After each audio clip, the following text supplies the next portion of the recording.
All right, so first, credit to Oklahoma for playing a really hard game, and those guys, that's a hard out, man. Come in here and get them, with that quarterback that keeps so many plays alive and healthy now. There's a reason those guys beat everybody, but the Texas neutral game. So proud of our guys. I just, you can't predict things, but, just talked at length last night to them about, overcoming adversity in games, in a season, in life. Use some parallels, kind of personal things with them, that you really either you can get knocked down, and everybody says you can get up. Well, you can get up, or you can get up and get stronger when you get up. And so I said to them, we're up 2 scores last week at Georgia, where they never lose except Alabama, and we didn't finish it off. We got knocked down. And so that same situation happens today on the road, top 12 team, number 1 defense in the country. Can we be stronger in those situations, especially defensively? So for that to happen was really cool. That don't always happen in coaching. You say something that happens. So it was cool that it did, and that they, we obviously should have ended there on offense, but it happened how it was supposed to happen. We went back on defense and were able to win on defense. And really defense, shut them out in the 4th quarter. So it's a 9-0 4th quarter us on the road, where last week was 17-0 the other way. Very different 4th quarters as a team. So this was a big win. This was hard, and we certainly didn't want to go on the road and lose the 2 in a row before you come home. So obviously we'd love to be undefeated, but I think a lot of people at the beginning of the year said we won all the ones at home and split these 2, you'd be feeling all right. So proud of our guys. That's an elite defense, elite players, elite coach. Whatever, they're giving up 9 points a game coming in. Their only loss was Texas, and the punt returns. So they really scored 16 or something on offense against them. So 34 today, 2 by the defense. That's a heck of a job of a lot of people. So good to be in this spot, 7-1, and go home and play at home for the rest of the year. Questions? What does it say about this team, not just to be able to bounce back within this game, but to bounce back after last week's heartbreaker and distractions and all these sorts of things? How did you guys manage to tune everything out and do what you did? Yeah, I think it says a lot about them. And I ain't that coach. Like, I can't stand when coaches win a game and all of a sudden we got everything figured out. We can overcome everything, and then they lose and then can't figure anything out. So I just think the style they won, it wasn't like there was just a missed field goal at the end or something. A lot of people did a lot of really good things today in that game, offensively, defensively, and then special teams. For Trace, the tight end, to force a fumble like that was awesome. So I think it says a lot about him, because when you have had something happen to you previously in the season, like 7 days ago, and that same feeling comes back today. Here we go again. We're ahead. All right, game's kind of in our control. Oh wait, all right, now they're scoring a lot easier. We're not moving like we were. Same Georgia feeling. Crowd started coming alive, and then obviously much different response class. And I didn't feel like they ever, kind of freaked out, and they had each other's back. We're a coach extremely aggressive. We believe in our players, and it's not going to work all the time. And you're going to criticize that when it doesn't. We go with the 4th and 1, and it's a bad snap. The run's going to be there, and so they get the ball on whatever that is, 25-yard line or something, and our defense holds them to a field goal. So they got each other's back today when things didn't go well, or when they made some explosive plays on offense, because it really was. We made them big low. We gave up some explosive plays, but much different feeling last week. 14 first downs we gave up. We gave 34 last week. That 11-play, 75-yard drive to take the lead in the 4th quarter. I mean, obviously that was critical. Was there something about that drive that gave you confidence that you guys were going to be okay? I mean, given that, the crowd was kind of getting into it, they had taken the lead, they felt like they had momentum there. Yeah, and against, the best defense in the country at their place, and that's when they come alive, man. You know, like, yeah, I felt good with the guy taking the snap every time, the quarterback. I'm never going to coach said, man, this was his perfect game plan. Those guys they bring blitz zero a lot, and they do a lot of different things, and this quarterback helps you a lot when you don't block everybody. So he made some huge plays in the game. You mentioned Trace Brother too, Lane. I mean, that's a guy that wasn't heralded as far as transferring up from New Mexico State. How has he come along to have a touchdown and then, like you said, making that play on special teams, making an impact in that way? Yeah, I think that's how this team is. I kind of felt coming in the year like we don't have maybe as many elite guys as last year, you know, or they're younger, you know, like Juan, Winnie. So you're going to need these wins. You're going to need close ones. Not what every game's been one score, right? It feels like. And you're going to need guys to make significant plays. You know, Daquan was very limited today in what he could do. I actually tried to, you know, take him out. Not that it was a medical non-clearancing. I just felt he was playing with a major injury today, and you know, he just put himself back in, and so it's really cool to have guys like that. We live in a world that they don't like that anymore. They start listening to agents and their draft status, and they sit out as soon as they got an injury. So really cool by him. Feels like we ask you about Kiwan all the time, but like days like today, he's just a workhorse for you guys. What did he do today, and then what has he just meant to your team? Yeah, he hasn't had the giant yardage numbers the last 2 weeks, you know, versus really good defenses and hard defenses to run the ball on. But there's hidden yards in there that are so critical, you know. Before the half, you know, he's on that left sideline and he makes whatever, probably 5-6 extra yards, which gets us down to maybe like the 2 or 3, you know, and then we run the goal line run that he scores on.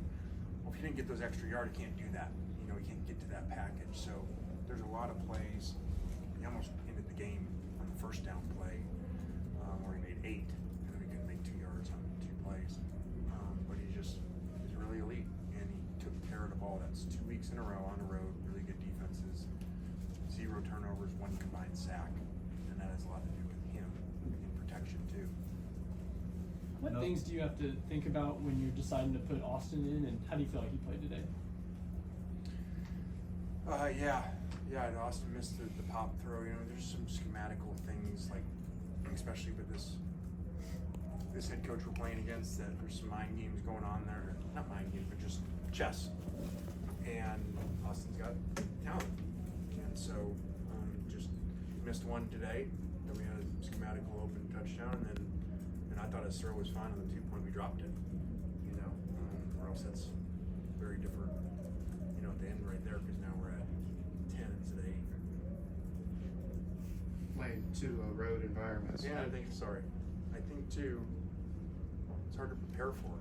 Everybody plays the other way. Everybody over time played the other way. Like, here's the better thrower, necessarily is what people would say, you know, whatever. And here's a guy that's more dual threat, and then so they put in the runner, you know, like as a change-up. Well, why wouldn't you do the other way too? So even though, you know, we dropped one of them today, he misses one today, that's hard, especially when they're both in there too sometimes. It's hard to game plan kids, I think. Ask them, I bet they would say it's challenging. And just kind of immediate post-game thoughts, how you felt Trinidad did, second straight kind of hostile environment for him. Yeah, I thought he was great. I thought he did what the team, he was the example of what the team did, where it was here goes the same thing. And he makes some really good throws, you know, like makes the corner out throw. They were kind of at the same time where he started to, where he missed a corner route last week at Georgia for coverage, but you know, and then we trust him. Then we trust our player. We run a very unique double move to Winnie Watkins because the way they were playing, and they're very aggressive. They take away a lot of things. And in my opinion, the only way to play against them is you've got to take risks, and you're not going to have a high completion percentage day against them. But you got to take some risks, and we did that. That was an example where when defense kind of came off of, not forcing a stop at all against Georgia last week, but had a safety today, a turnover on downs, and made Oklahoma punt a couple of times. What kind of changed in the way they executed today? I think that we didn't make as many mistakes. We made a couple, but last week Georgia's made some really good plays. But there were a lot of times we weren't making them work. The guys just open, or blow a coverage, and these guys had to work a little bit more for it. Obviously, like I'm talking about giving them 34 first downs last week to 14 this week. Prince Will, was this more of the kind of what you were looking for when you signed? This was real impact today, just filthy after coming off the field. Tied for the team leading tackles and sacks. Just how disruptive was it good to see him like that? Yeah, it was great. He actually had another sack guy right there. Missed him, but that was much needed, and obviously when you rush, it helps the coverage, and just talking like, hey, we need him to step up and be like that, especially because we know what it's like on the other side. Like this week, we have to play against these guys constantly throughout the game, just concerned with negative plays happening, sack caused fumbles, like what these guys do to other people. They had 10 sacks in a game this year, and so we game planned a lot around that today. They had one sack, now they could have a couple other, and Trinidad bailed us out. But really good that Prince and some rush showed up today. Lane, at the end of the game, went to the fans through the visor. Your thoughts on the traveling fans, and your thoughts about this road win in totality? I just think now, like, I don't like to say I'm older because I don't really like to be old. Like when I told him last night, like, as I get older, guys, I just want to tell you things that I didn't do and stuff, that hopefully you do different. And, it just was always like, we go win these games and everything, get back to the locker room, let's go get on the plane. And I was like, just enjoy the moment, man. These are hard to do. They're hard to come by. So everybody's going to the locker room. So I sent for them to come back out. I didn't have a plan to just, hey, let's go down there and say thanks to the fans, but also enjoy the moment, man. You're in an iconic stadium that has won 1 million games here, and you did something really special. So, take in the moment. So just always get to the next thing. It's kind of what I did with my whole life. So I just try to help them with that.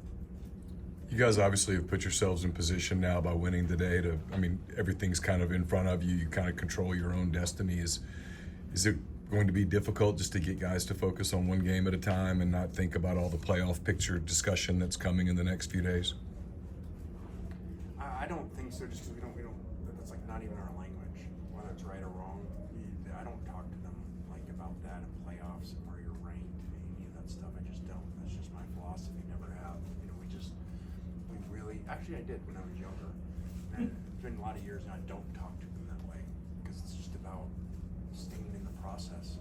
And, that probably was, when I coached for those 3 years, Coach Saban, and learning that, like, get caught up in all of that noise, and as he says, rat poison versus just, none of that matters.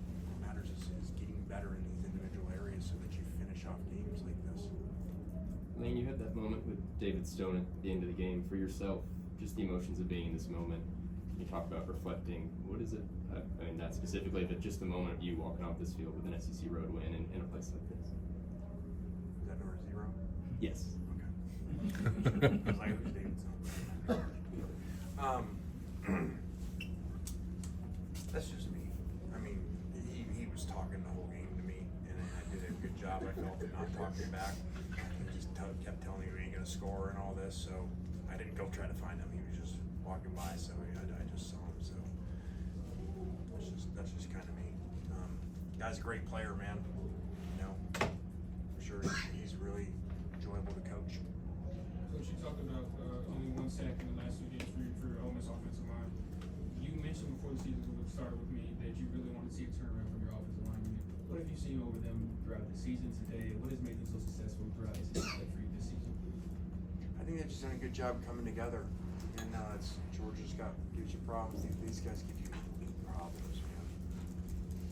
They give you more problems than anybody I remember in 6 years. Because if you don't play the game, you can't play too safe and you ain't gonna go anywhere. against them. But if you aren't conscious of their scheme and all the Z blitzing, number 32, 0 now, like if you're not conscious of where you are to me, you're going to have some games like you've seen some other people do this year against them. So it's a really good job by the line of helping us and taking that game plan and limiting negative plays on pass plays, which these guys have just thrived on, especially third and fourth downs. We're gonna wrap it, Coach. We get players in here next.